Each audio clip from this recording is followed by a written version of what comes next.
Isso aí, boa noite aí, jovem.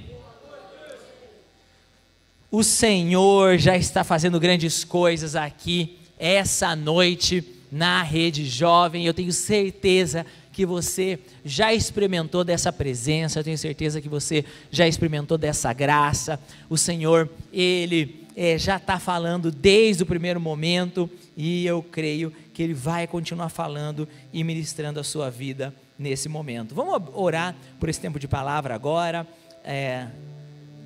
Pai, em nome de Jesus, Senhor, nós queremos nos colocar diante de Ti, diante da Sua presença, declarando, Senhor, que o Senhor é a nossa prioridade, a Sua presença é a nossa prioridade nessa reunião.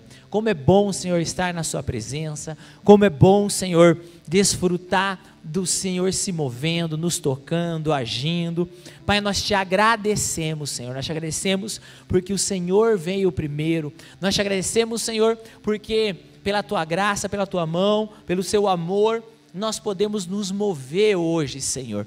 Pai, oramos para que o coração mais endurecido hoje possa se abrir, se quebrantar na Sua presença. Oramos, Senhor, por aquele que estava frio, aquele que tinha esfriado, que possa perceber o Teu Espírito Santo aquecendo o seu coração novamente. Senhor, nós oramos, Deus, por aquele que estava incrédulo, Deus, que venha receber uma flecha, Senhor, um acendimento de fé nesse momento, Pai. Deus, nós oramos, Senhor, para aquele que estava sem resposta, que ouça a Sua voz hoje, mas nós oramos, Deus, realmente que a Sua palavra, ela possa vir de forma viva e eficaz na vida de cada um de nós. Pai, nós cremos que é pelo Teu Espírito Santo que estamos aqui, e nós cremos que é pela Tua palavra, Senhor, que nós somos sustentados hoje, no nome de Jesus, amém e amém.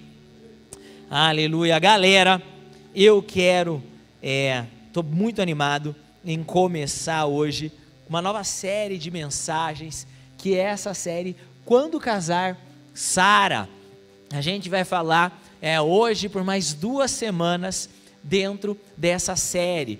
Nós cremos que o casamento é uma instituição de Deus, nós cremos que foi o Senhor que criou a família, a primeira família, e desde então o Senhor, Ele tem abençoado, ministrado e usado a família para demonstrar da Sua vontade aqui na terra.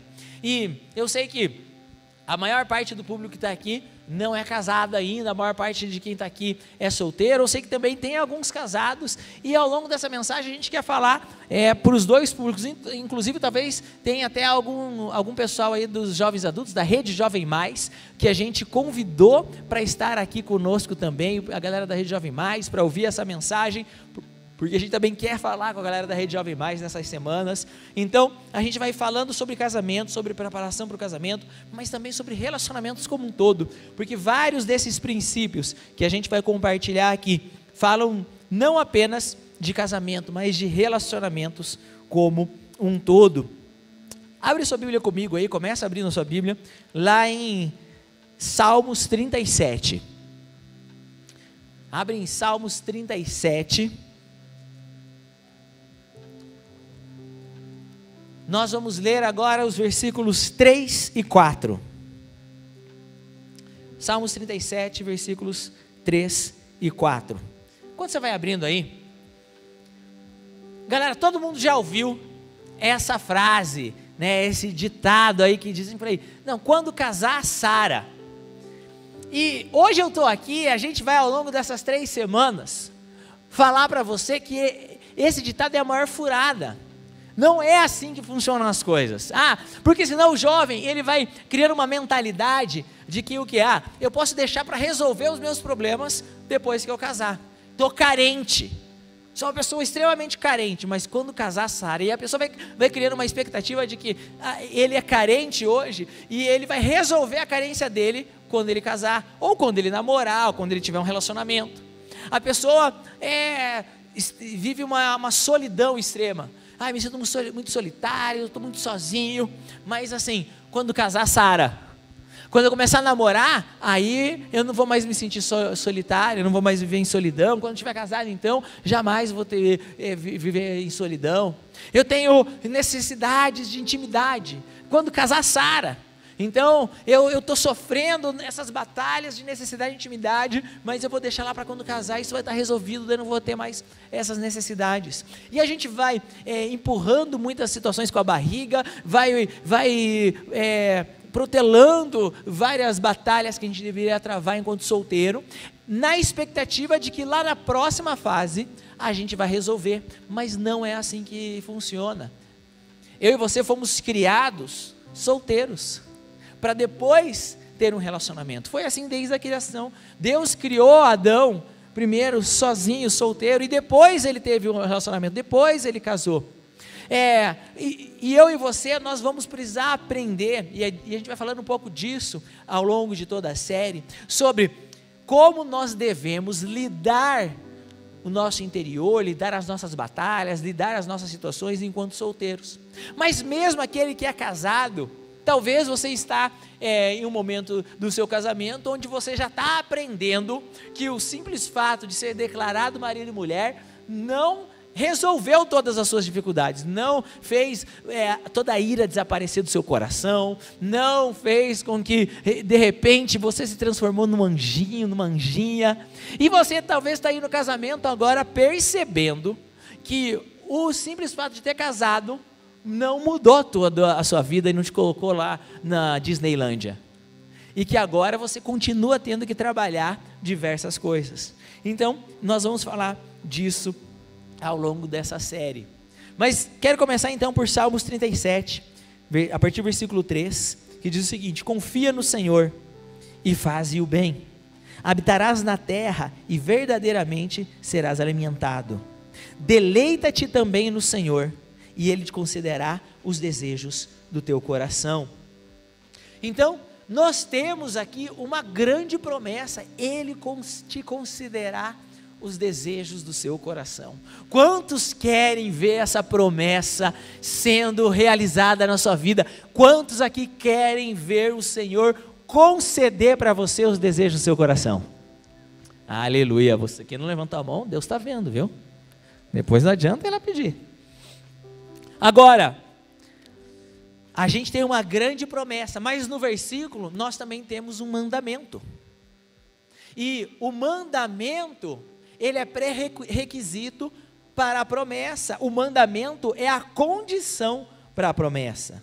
Deleita-te também no Senhor e te concederá os desejos do seu coração. Então nós precisamos entender que a promessa, ela está condicionada a um mandamento.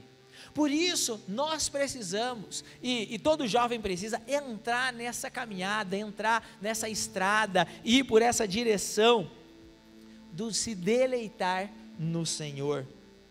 Tem muito jovem que acredita que a força do seu cristianismo está na soma dos nãos que ele diz por aí. Eu não bebo, eu não fumo, eu não faço sexo antes do casamento, eu não faço isso, eu não faço aquilo. Então quanto mais nãos eu for falando, melhor cristão eu sou.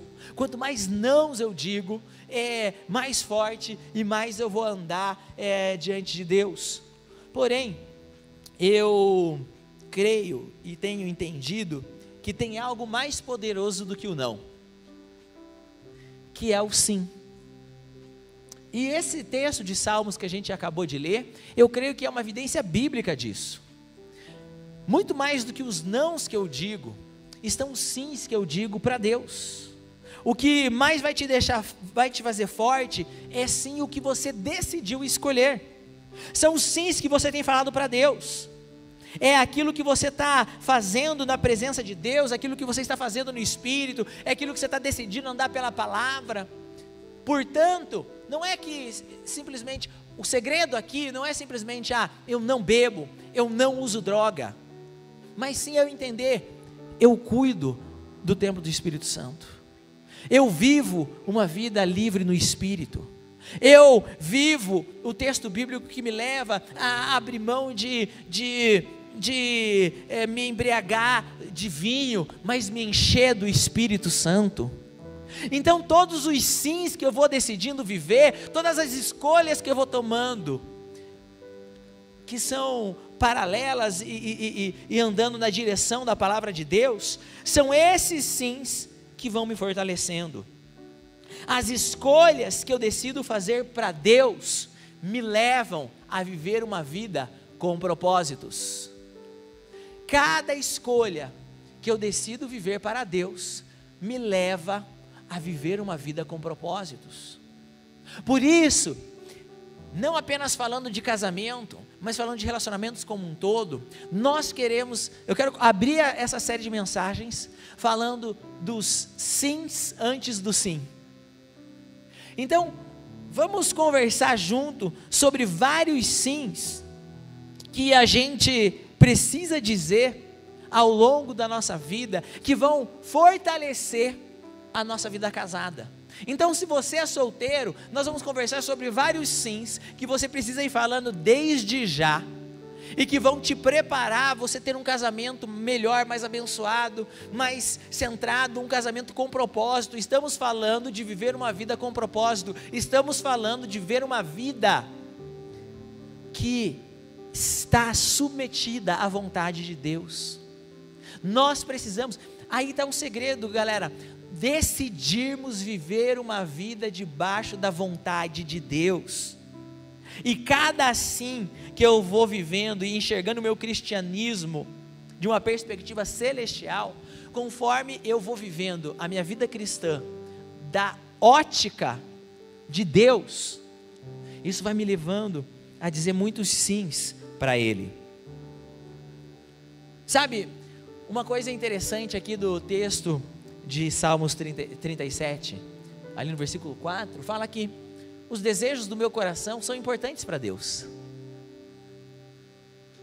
Agrada-te do Senhor, diga sim para o Senhor, diga sim para a palavra de Deus, diga sim, se agrade da vontade de Deus, decida ter prazer na presença do Senhor, decida ter prazer no estilo cristão de viver.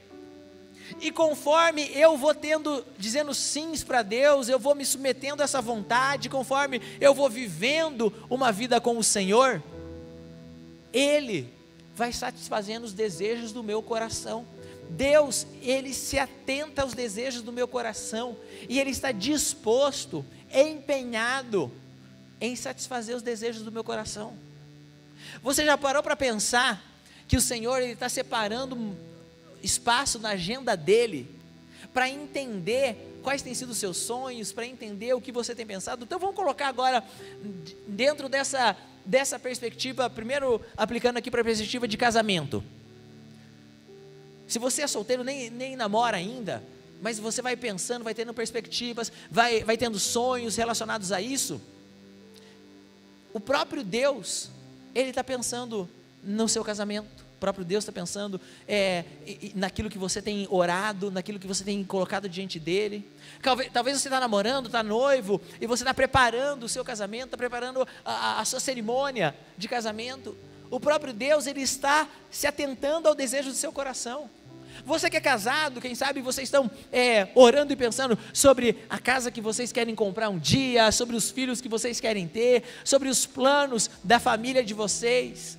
O próprio Deus, Ele está se atentando ao coração de vocês. Amados, a vida com Deus, a vida cristã, fala de relacionamento, e relacionamento é uma vida de duas mãos. Veja, eu e a Tari, a gente tem tido o privilégio de fazer vários casamentos, e a gente fez recentemente, nos últimos anos, o controle não está funcionando daqui, então talvez vocês vão ter que passar daí, então passa aí, por favor. A gente já fez 37 casamentos nos últimos 3 anos, 4 anos, algo assim. E aqui tem, se não me engano, aqui tem 34 casamentos, que 3 eu não consegui a foto para colocar, mas aqui são 34, tem vários de vocês já se procurando ali, onde que está, onde está o óleo agora? E ao longo, né, desses casamentos, ao longo daquilo que a gente tem ministrado nos jovens casados. A gente também tem liderado os jovens casados há cerca de 4 anos, mais ou menos, também. A gente tem, então, cada vez mais se esmerado em estudar sobre casamento, estudar o que a Bíblia pensa sobre casamento, e andar com pessoas casadas, e olhar vários casamentos. Então, a gente tem visto muito isso, e um momento do altar, esse momento do sim, é um momento muito emocionante. Todos os casais estão tão felizes ali. E nesses 37 casamentos que a gente fez, a gente nunca passou pela experiência de chegar lá e perguntar, né, noivo, você aceita a noiva como sua legítima esposa? E nunca aconteceu de alguém falar não. Ou a noiva virar para o noivo e falar não. Chegar ali no altar e falar não. Todas as 37 vezes, a resposta de ambos os noivos foi o quê? Foi sim. Mas a gente tem percebido que os casamentos que mais desfrutam da vontade de Deus são aqueles que os noivos, antes de dizer o sim ali no altar, foram aqueles noivos que, enquanto jovens solteiros, decidiram falar alguns sims ao longo da sua juventude, falar alguns sims para o Senhor, que os preparou melhor para a vida casada. E a gente tem visto, trabalhando nos jovens casados, a gente teve algumas semanas atrás nosso retiro de jovens casados, foi muito precioso, muito gostoso. E a gente tem visto na vida dos casados, que os jovens casados que têm desfrutado de um casamento melhor, são aqueles que não se contentaram com um sim no altar, mas que eles têm falado outros sims ao longo da sua jornada casada. E a gente quer falar de alguns desses sims por aí. Então, vamos ali para o próximo slide. Isso, vem comigo em Salmo, pode passar isso daí, a gente já leu. Vamos para o próximo. Já falei essa frase de efeito também, você anotou, se não anotou, não anota mais. Isso, primeira coisa que eu quero falar é: diga sim ao amor. Puxa, pastor, esse eu acho que é um fácil. Vamos ver se é tão fácil mesmo? Mas primeira coisa, diga sim ao amor. 1 Coríntios 13, versículos 4 ao 7, diz o seguinte: o amor é paciente e bondoso. O amor não é ciumento nem presunçoso, não é orgulhoso nem grosseiro, não exige que as coisas sejam à sua maneira, não é irritável nem rancoroso, não se alegra com a injustiça, mas sim com a verdade. O amor nunca desiste, nunca perde a fé, sempre tem esperança e sempre se mantém firme. Galera, é muito importante a gente desenvolver-se no amor desde a vida solteira. Você não foi criado para experimentar do amor apenas no relacionamento romântico. Tem gente que acha que esse texto aqui é um texto de namoradinhos. Tem gente que acha que esse texto aqui é um texto... Isso. Não, pode voltar. Isso. Tem gente que acha que esse é um texto de casamento apenas, mas isso aqui não está falando simplesmente de um amor, eros, de um amor romântico. Esse aqui está falando de um amor ágape, um amor que fala de todas as esferas do amor, em todas as que eu posso demonstrar o amor. Portanto, amados, eu e você, nós precisamos nos lembrar que quando nós amamos e desenvolvemos o amar uns aos outros, como Cristo nos ama, nós estamos desenvolvendo qualidades que vão fazer de nós uma esposa, um marido melhor. Cara, quando você ama o seu amigo da sua célula, quando você não tem ciúme, porque o seu líder escolheu o seu amigo para ser o líder auxiliar, e não escolheu você, mas porque você ama o seu amigo, você não vai ficar com ciúme porque ele é o líder auxiliar, você decide servir mesmo assim, porque o amor não é ciumento. Quando você decide que você foi muito injustiçado, e aquela pessoa foi muito injusta num comentário que ela fez com você, e, puxa, o jeito que ela comentou foi muito injusto, ela não deveria ter feito aquela piada, não deveria ter feito aquele comentário, mas ainda assim você fala, não, eu ainda assim vou continuar amando ele, mesmo ele tendo feito esse comentário que me machucou muito, eu vou continuar amando essa pessoa. Você vai aprendendo que o amor, ele tudo sofre. Ele pode sofrer uma injustiça, ele pode sofrer uma traição, ele pode sofrer situações duras, e ainda assim você continua amando. Amados, o amor de Cristo, ele não nos foi dado apenas para a gente expressá-lo de uma maneira extremamente espiritual, quando a gente abraça a pessoa que aceitou a Jesus. O amor de Cristo não foi feito apenas para a gente expressá-lo de uma forma romântica, quando a gente está num relacionamento de namoro, de noivado ou de casamento. O amor de Cristo, ele foi feito para que a gente possa expressá-lo em todos os relacionamentos que nós temos. O amor de Cristo foi feito para a gente expressar no nosso trabalho. E às vezes a gente não percebe que o Senhor nos colocou um chefe que é extremamente incoerente, que é extremamente injusto, que não dá valor para o teu esforço, que fala uma coisa e te mede por outra, e ainda assim você vai passando por todas essas situações e vai falando, esse trabalho foi uma armadilha do diabo, e na verdade esse trabalho foi uma previsão divina. E Deus está te dando a oportunidade de amar pessoas difíceis de serem amadas.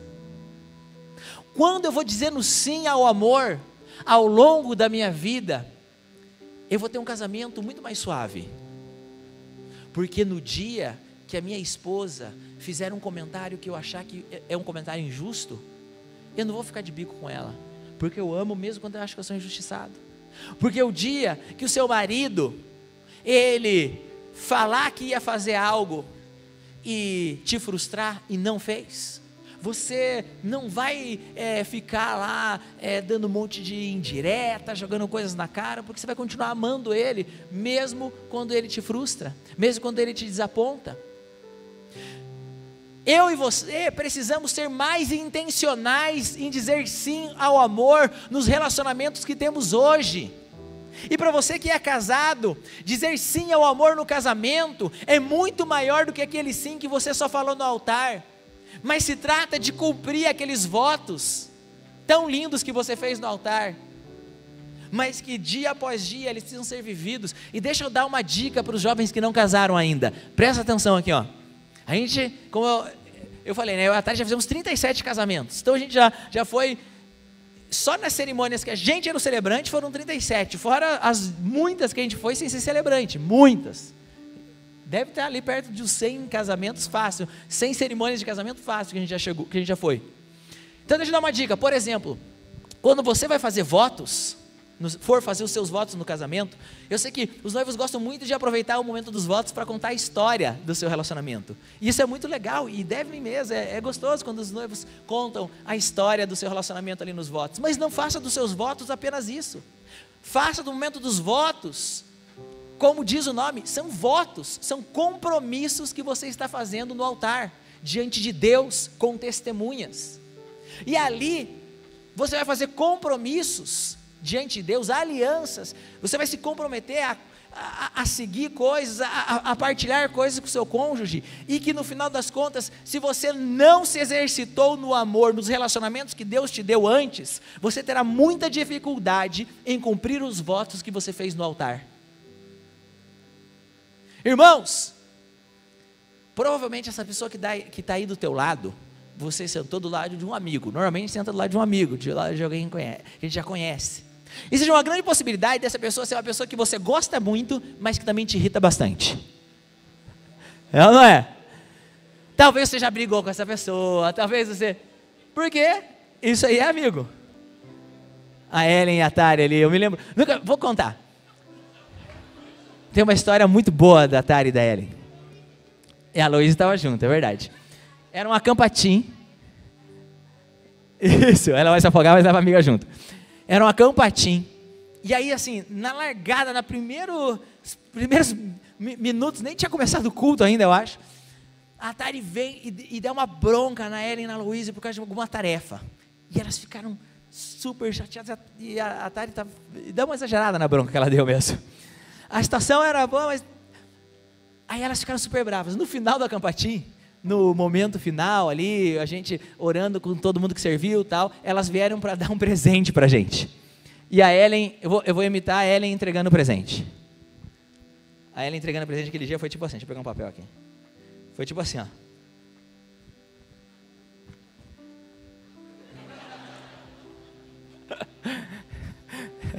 Mas entregou o presente. Mas estão ali sentadas juntas, se amam, se perdoaram, logo conversaram sobre a situação, ambas se perdoaram, se abraçaram e tudo mais, e se amam demais. Então, a Luísa está sentada mais longe, ela não perdoa ainda, brincadeira. As três se amam demais. O ponto é, você tem pessoas, Deus já te deu relacionamentos onde você está, e você tem a oportunidade de ir lá para 1 Coríntios 13 e ver o que é o amor, e olhar nos seus relacionamentos que você já tem e fazer a seguinte pergunta: como eu posso me desenvolver nessas qualidades do amor hoje, para que quando eu chegar no casamento, eu possa ser um cônjuge maduro, preparado e ter um relacionamento mais saudável, um relacionamento de acordo com o propósito que Deus tem para mim. Quantos estão comigo, estão entendendo? Diga amém. Ótimo. Vamos continuar então. Antes, tem uma coisa importante. Amados, para você que namora, e mesmo você que é solteiro ainda, e você que não namora ainda, você já percebeu que existe uma batalha diária pela sua pureza? Satanás, ele pega um solteiro e ele tenta batalhar, igual ele estava lá desde o jardim do Éden, olhando o que o homem tinha, que ele poderia tentar roubar e trazer para o pecado. Ele vai olhar você, vai olhar sua pureza, vai olhar sua santidade, e ele vai tentar roubar, agora enquanto solteiro. E ele vai tentar oferecer prazeres da carne, ele vai tentar oferecer a luxúria, ele vai tentar oferecer o pecado, para tentar te roubar.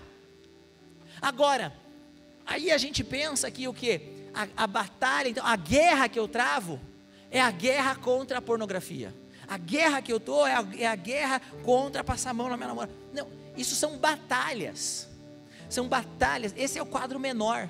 O quadro maior é eu entender que a guerra, no final das contas, é o inimigo tentando me impedir de conhecer o verdadeiro amor. Porque para cada sim que eu digo para Deus, eu sou liberado para desfrutar mais do amor de Deus. Cada sim que eu dou para a santidade, eu continuo nesse lugar de comunhão, desfrutando do amor de Deus. Então, no final das contas, a batalha para proteger a santidade é uma batalha diária, mas amar é a guerra. No final das contas, Satanás está tentando destruir o teu canal de intimidade, de relacionamento com o Pai. Ele quer roubar você do seu lugar onde você se sente amado por Deus. Porque quando os namorados, eles atravessam os limites da pureza e caem em pecado, instantaneamente, eles já se sentem afastados do Pai, já não se sentem mais tão amados. Então a batalha diária é pela pureza, mas a guerra é uma guerra de eu me sentir conectado em amor com o Pai. Por isso eu vou me desenvolver no amor, eu vou dizer sim ao amor, porque quando eu digo sim ao amor de Deus, eu me afasto automaticamente daquilo que o inimigo está me oferecendo. Vamos para o próximo.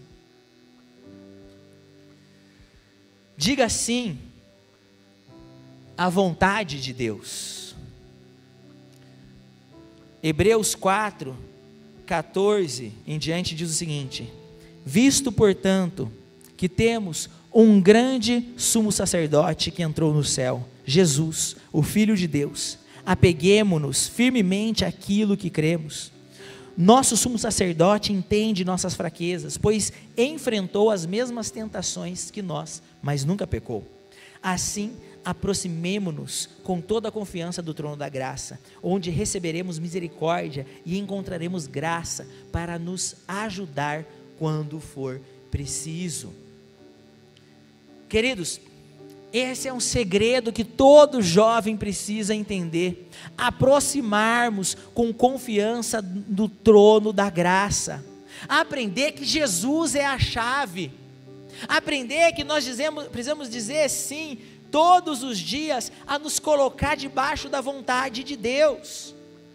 Eu e você precisamos buscar a revelação de qual é a vontade de Deus para as nossas vidas. Um jovem que está vivendo a sua vida sem entender o que Deus quer dele, é um jovem que está perdido. Vamos olhar para Jesus e os seus discípulos. Nós nos chamamos de cristãos, pequenos cristos. Nós estamos nos colocando nos sapatos dos discípulos de Jesus.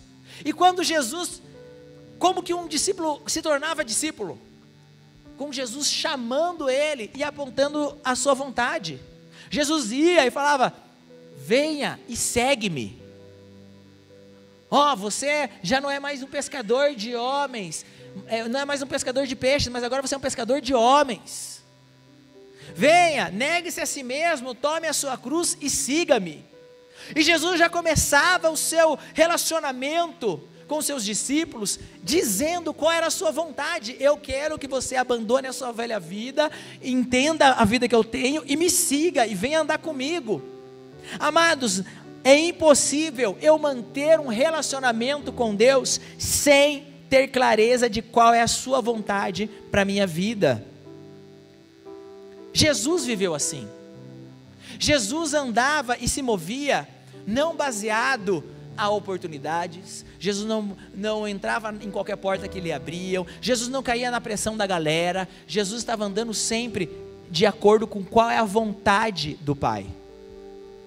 Aí tinha vezes que queriam que Jesus, você precisa estar lá agora. E Jesus, não, eu vou no meu tempo.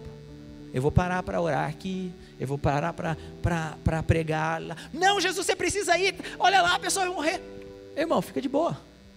Eu sei qual é a vontade do meu Pai. E essa é a minha comida, fazer a vontade do meu Pai.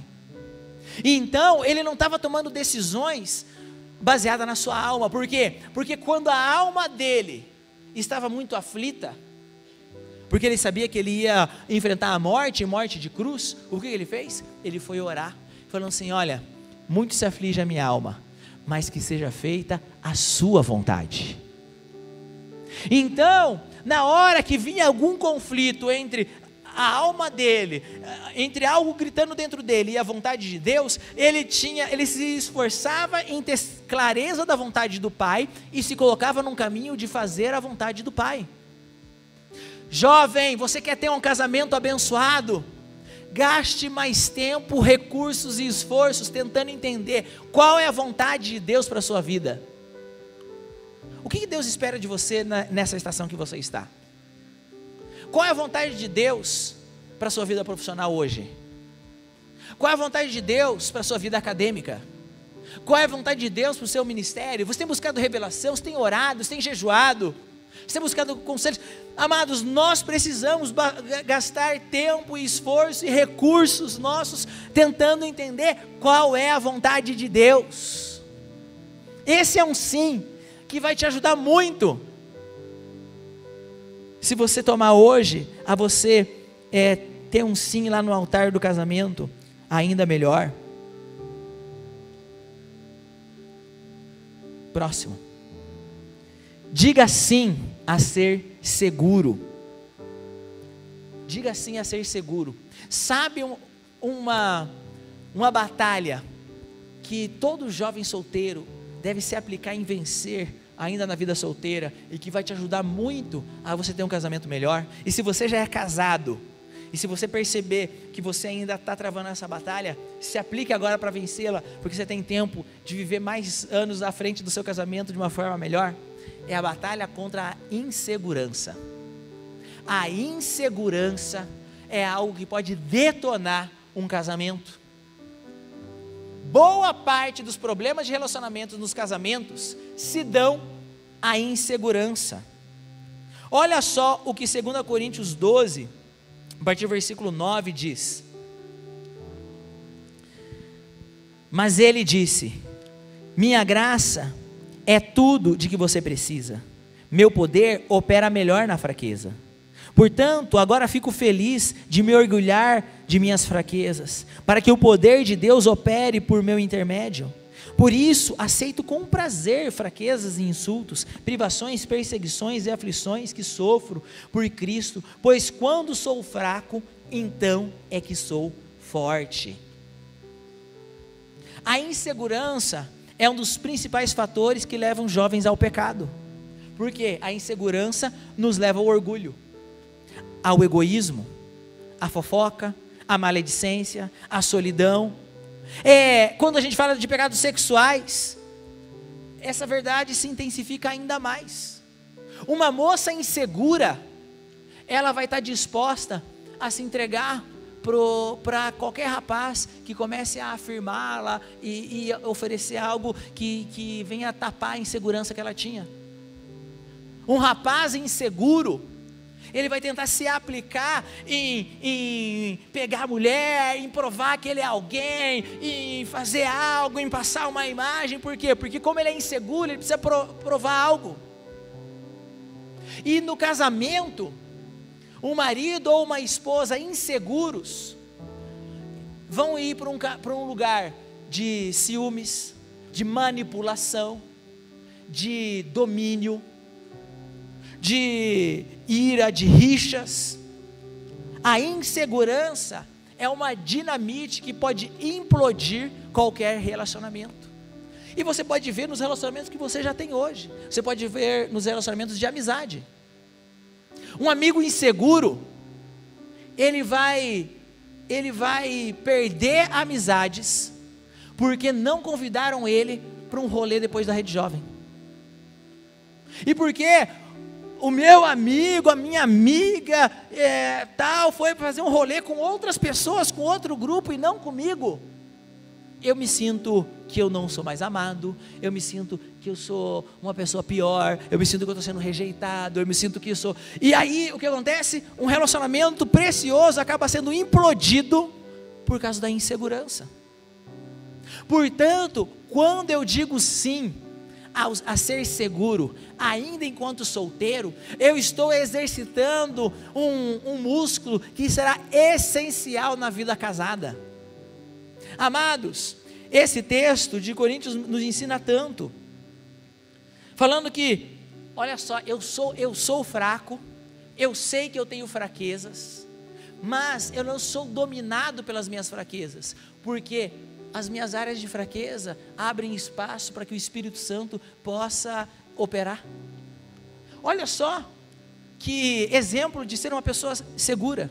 Ser seguro não é ser orgulhoso, ser seguro não é ser metido, ser seguro não implica em eu ser bom em tudo, ou tentar parecer que eu sou bom em tudo.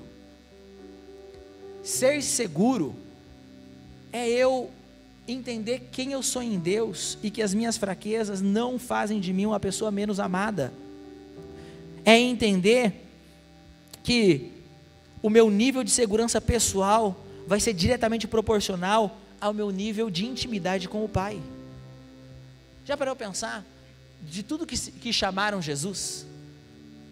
Chamaram Jesus de falso mestre, chamaram Jesus de ser alguém que estava proferindo blasfêmias, chamaram Jesus disso, daquilo, crucificaram ele, estava lá Satanás desafiando, se você é o Filho de Deus, se você... Enquanto isso, Jesus, ele em nenhum momento está sendo abalado por essas situações externas. Por quê? Porque ele tinha intimidade com o Pai. Presta atenção em algo aqui muito importante. A gente aqui na Rede Jovem, a gente fala muito sobre sala de oração, sobre tempo com Deus, sobre devocional. Na verdade, a gente faz isso desde os nossos kids. Se você passou pelo nosso kids, se você passou pelo teen, e agora na Rede Jovem, você vai ver que em toda a igreja a gente sempre vai falando sobre a importância do relacionamento com Deus, a importância do devocional. Sabe por quê? Porque, amados, entre muitas coisas, uma pessoa que tem um nível de intimidade, de relacionamento próximo com Deus, é uma pessoa que vai ter segurança para passar pelas situações da sua vida. E eu sei então que se a minha esposa está num dia mal e fala algo para mim, eu não vou ficar tomando aquilo como uma verdade na minha autoestima. Eu sei quem eu sou em Deus, e eu vou parar e falar, não, eu também tenho dias maus, eu também tenho dias que eu falo coisas que eu me arrependo depois, e ela está no dia mal dela, e daqui a pouco a gente vai acertar essa situação, mas eu continuo seguro. Eu não vou implodir os meus relacionamentos baseado em situações que confrontam a minha insegurança. Pelo contrário, nos momentos que as minhas fraquezas são expostas, eu falo, Senhor, agora é só pelo Espírito, porque eu não tenho a capacidade de lidar com essa situação. Só o Senhor é capaz agora de fazer algo. E a gente vai percebendo que a nossa fraqueza pode ser uma plataforma para o poder de Deus. Põe a mão no seu coração. Diga assim, Senhor Jesus, que cada situação onde minhas fraquezas forem expostas, eu possa permitir o Teu Espírito de me fortalecer. Numa sociedade machista, onde homens não choravam, a Bíblia é clara em afirmar que Jesus chorou. No momento do Getsêmani, ele convida amigos para estarem perto dele e orarem com ele. Ele passa 3 anos da sua vida investindo em alguém que o trairia. Olha o nível de segurança de Jesus. Ele investiu 3 anos num relacionamento com uma pessoa, sabendo que aquela pessoa ia trair ele, Judas. E o fato de que nenhum discípulo desconfiou previamente de que Judas ia trair Jesus, mostra que Jesus, ele não dava um tratamento pior para Judas. Não é que tipo assim, beleza, eu tenho que ter esse mala traidor aqui do meu lado, porque precisa alguém me trair para eu ser preso, mas também, eu vou tratar esse daqui como capacho, senão todo mundo tinha flagrado antes. E Jesus falou, um de vocês vai me trair. Se Jesus tivesse um mau relacionamento com Judas, quando ele falou, um de vocês vai me trair, eles não perguntar, acaso serei eu? Eles não viraram falar para o outro, é claro que é o Judas. Jesus nem gosta dele. Mas Jesus era tão seguro de si, que o coração traidor de Judas falava sobre Judas. Jesus sabia que o coração traidor de Judas falava sobre ele e não falava sobre Jesus. Amados, quando nós temos segurança através da intimidade com Deus, a falha das outras pessoas, o problema das outras pessoas, as situações das outras pessoas, quando elas acontecem, a gente sabe, isso está falando sobre ela, não está falando sobre mim, eu não entro no buraco do outro. Então, se você você tem pessoas da sua célula, do seu trabalho, da sua faculdade, amigos seus, e essa pessoa está mal, você pode oferecer ajuda, oferecendo um braço para que a pessoa saia de lá, mas você é seguro o suficiente para você não entrar no buraco emocional do teu amigo, do teu namorado, do teu cônjuge. Isso é andar em segurança também. Vamos para o próximo. Diga sim à sabedoria.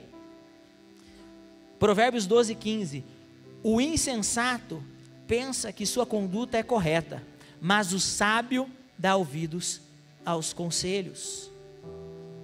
Cara, desenvolva desde já o sim da sabedoria. Desde já seja alguém que presta contas, que pede conselhos, que não é aquela pessoa de dura serviço, não é aquela pessoa que confia apenas em si mesmo, que acha que já tem todas as respostas. O próprio Deus resiste ao orgulhoso, mas Ele dá graça ao quebrantado. Uma pessoa que olha assim, olha, eu tenho totais condições de tocar as situações da minha vida, mas ainda assim eu vou ir pedir conselho para alguém, eu vou me submeter a uma liderança, eu vou me abrir em transparência. É uma pessoa que está andando em sabedoria e vai ter graça de Deus para você. Sabe por que eu estou falando isso? Porque isso é extremamente importante no casamento. Quantos homens entram no casamento num lugar de orgulho, falando, não, aqui quem manda nessa casa sou eu. E agora, deixa aqui, joga aqui no pai, deixa que eu resolvo tudo. E aí de repente, as finanças estão afundadas, de repente, a situação da casa está fora de controle, de repente, perdeu o coração dos filhos, perdeu tudo, menos o orgulho, que continua lá, inabalável. É tolice, porque é o que Provérbios está falando aqui, ó. O insensato pensa que a sua conduta é correta. O insensato, o tolo, o orgulhoso, ele sempre vai olhar para a sua própria maneira de ver a vida, para a sua própria maneira de tomar decisões, e ele sempre vai achar que a sabedoria está nele. Quanto menos sábia a pessoa é, mais ela acredita que ele é o portador da sabedoria. Já o sábio dá ouvidos a conselhos. Sabe, eu acho que eu entendo muito sobre isso, mas ainda assim eu vou pedir conselho, porque e se eu estiver errado? E se talvez isso aqui que eu acho que eu domino, eu não domino tanto? Irmão, se você não é capaz de pedir conselho hoje para o seu líder de célula sobre assuntos pequenos, de devo ou não dar o bote nessa pessoa, devo ou não, eu não consigo, conselhos pequenos. Quando chegar as maiores decisões da minha vida, provavelmente eu vou estar lá, lobo solitário, indo sozinho, marchando contra o exército e me dando mal. Quantos casamentos, muitas vezes, estão passando por muitas lutas, e o casal ou um dos cônjuges está lá endurecido, falando, a gente não precisa pedir ajuda para ninguém, a gente resolve aqui dentro de casa, roupa suja se lava dentro de casa, e está lá, abraçado com seu orgulho, não percebendo que deveria ter dado ouvido a conselhos. Eu já vi amigos meus, que por não ouvir conselhos como esse, o líder falando, cara, eu acho que você não deveria entrar nessa faculdade, entra naquela outra que tem várias pessoas da igreja lá, porque se entrar nessa daqui, você vai estar sozinho lá, e eu acho que você não está forte espiritualmente para você ir para esse campo aqui.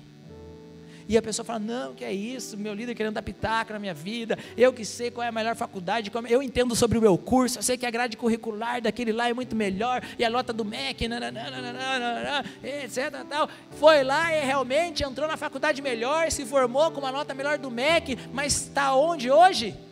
Se afundando na lama do pecado, arrependido, não sabe mais sair das drogas. E se tivesse dado ouvidos para o líder, talvez ele não teria passado em algumas entrevistas de emprego, porque realmente ele teria uma qualificação profissional um pouco pior, mas estaria desfrutando e se deleitando da presença de Deus, com uma família agora, vivendo os sonhos de Deus e a vontade de Deus. Ficou lá, segurado, só ele, o orgulho dele e a escolha dele, enquanto se fosse quebrantado e dissesse sim a conselhos, teria experimentado uma vida melhor. São sims que eu e você podemos dar e devemos dar antes de casar. Dizer sim à sabedoria fala sobre eu ser uma pessoa honesta, sobre ser uma pessoa transparente. Irmão, olha para cá, nós somos uma igreja em células, e nós acreditamos que nós devemos confessar nossos pecados uns aos outros, porque a Bíblia fala sobre isso lá em Tiago, que nós devemos confessar nossos pecados uns aos outros, porque quando nós confessamos a Deus, nós somos perdoados, e quando confessamos ao outro, nós somos curados.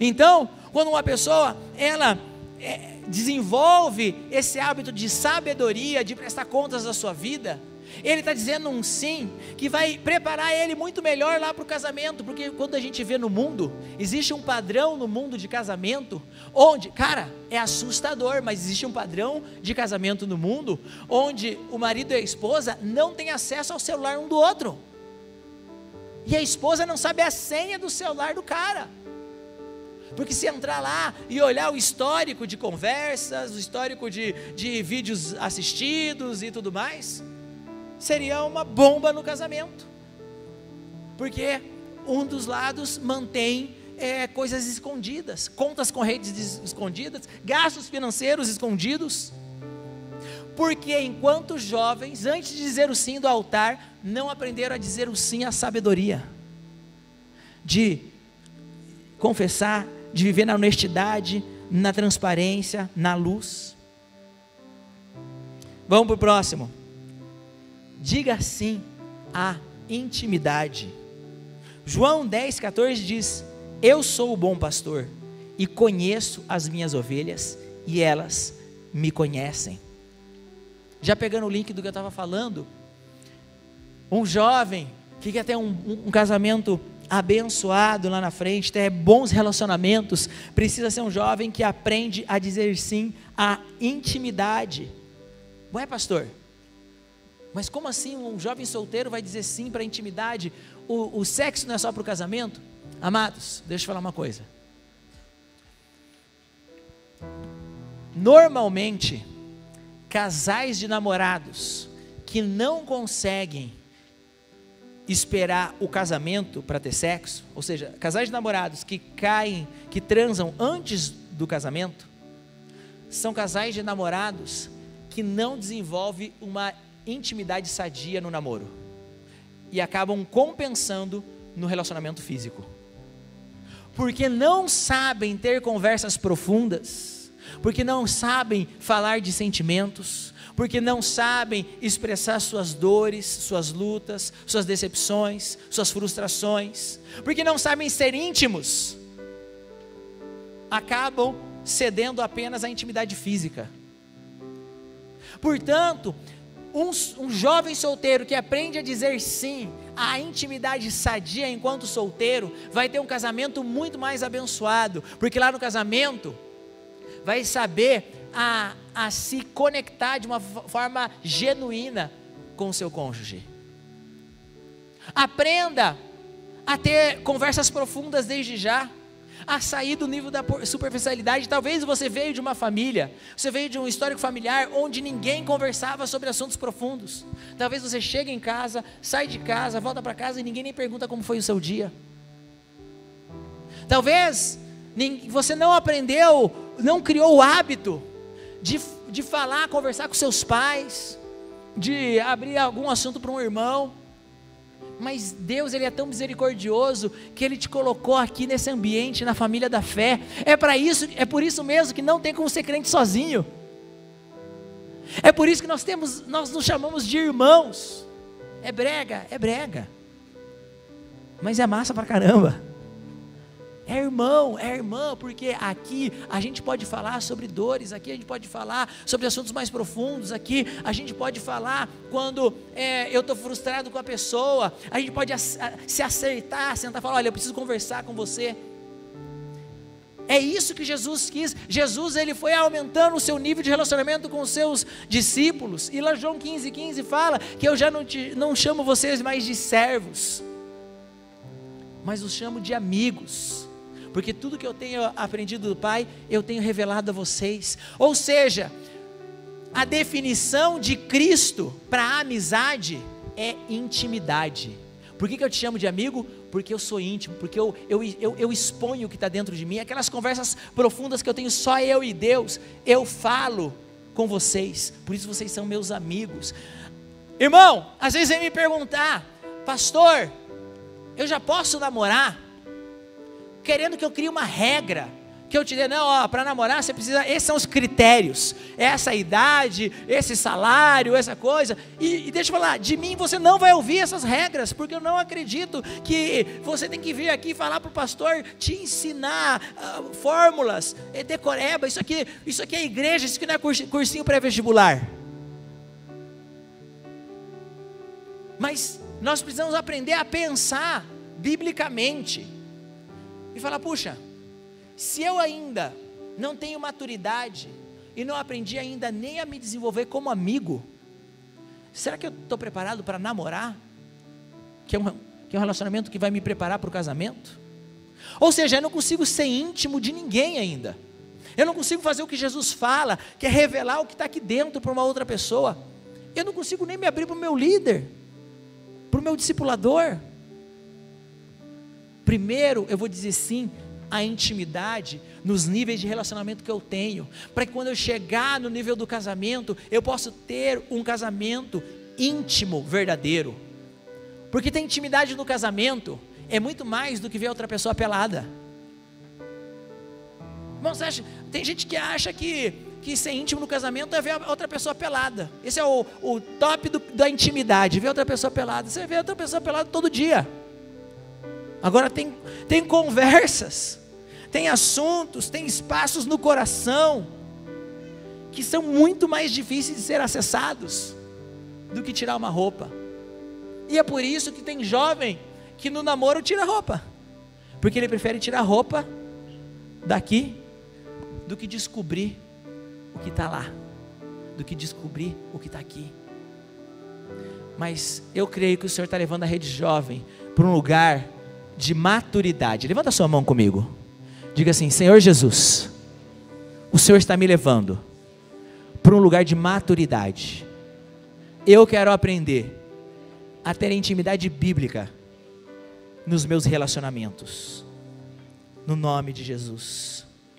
É isso daí, amados, é isso daí. Vamos para o nosso último aqui. Diga sim à santidade.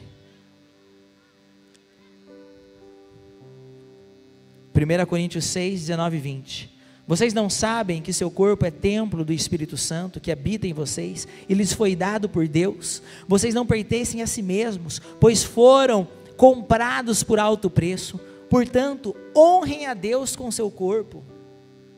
Irmãos, a sua virgindade é algo muito precioso, e é por isso mesmo que há uma grande batalha a respeito de como você deve usar a sua sexualidade. Galera, agora, falar de santidade, é mais uma vez, é muito mais sobre os sims do que sobre os nãos. Eu não quero ficar aqui para falar sobre, não transe, não faça, não, eu estou aqui para falar isso também, não transe antes do casamento, isso vai ser bênção, mas é mais do que isso, é dizer sim para me procurar ser cheio de Deus, é dizer sim para eu procurar ser esse tabernáculo. A gente passou um mês estudando sobre o tabernáculo, para culminar que hoje nós somos o tabernáculo, hoje nós somos os carregadores da presença, e cada decisão, cada sim que eu digo para viver em santidade, é um sim que eu digo para carregar a presença de Deus na minha vida. Chong, traz meu exemplo aí, por favor. Portanto, eu e você vamos entendendo que dizer o sim para a santidade é a gente dizer sim para a presença de Deus, e o estar cheio da presença de Deus. Gão, me ajuda rapidinho aqui, abre esses dois aqui, por favor. E dizer sim para a presença de Deus é o dizer sim para uma vida fortalecida em Cristo. Eu quero dar um exemplo aqui. Obrigado, cara. Pode tirar tudo. Então é o seguinte. Fica por aqui.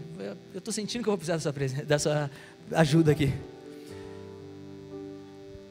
Dizer sim à santidade é o dizer sim para eu viver cheio de Deus.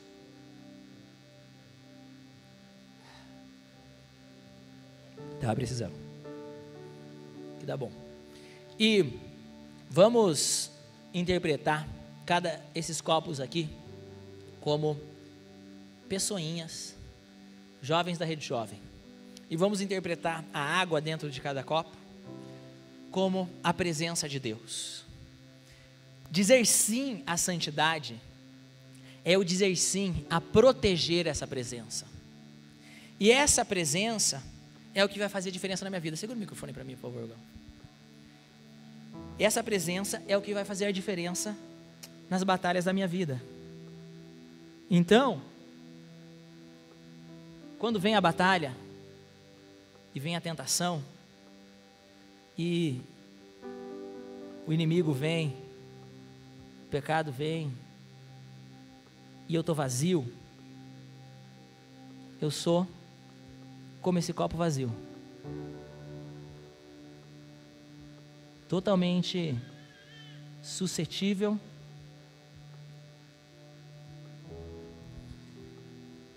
e aqui um copo vazio, uma pessoa vazia, e ela está suscetível às tentações, e tudo que ela tem para barrar a tentação é a própria carne, e a carne milita contra o espírito, e nessa batalha da carne, na minha própria carne, eu não consigo vencer, e eu vou cedendo.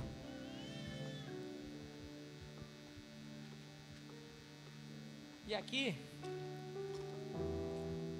eu estou meio cheio da presença de Deus, representando, né, aquela pessoa que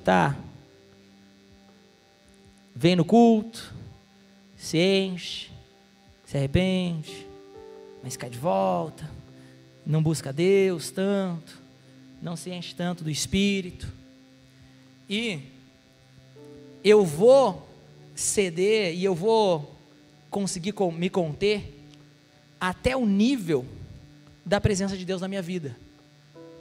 E então o nível do quanto eu conseguir guardar dessa presença vai determinar exatamente o nível que eu vou conseguir vencer e me conter nas batalhas da tentação. Por isso que parece que existem batalhas que eu consigo suportar, mas tem outras que me derrubam. E por que será? O que me faltou para eu conseguir um pouco além? E me faltou mais da presença. E é exatamente no nível da presença, é o nível que eu vou conseguir me segurar ou não.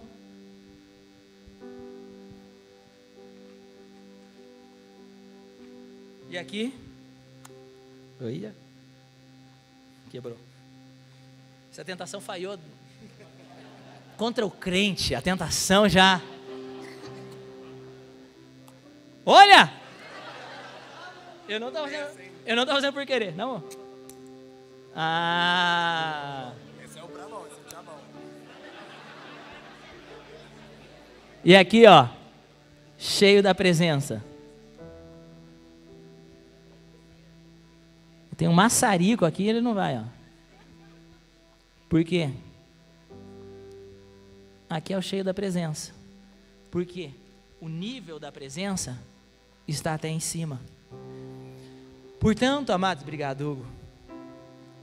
Portanto, amados, eu vou dizer sim à santidade, porque eu sei que o sim à santidade é o que protege a presença dentro de mim. E o nível da presença é o que vai me fazer vitorioso nas minhas batalhas. É o nível da presença que vai me fazer vencer as tentações. É o nível da presença que vai me levar a conquistar a vontade de Deus, a viver no propósito. E se eu digo esse sim, desde já, enquanto solteiro, o seu sim à santidade, desde já enquanto solteiro, vai ser essencial para você viver os sims de Deus na sua vida enquanto casado.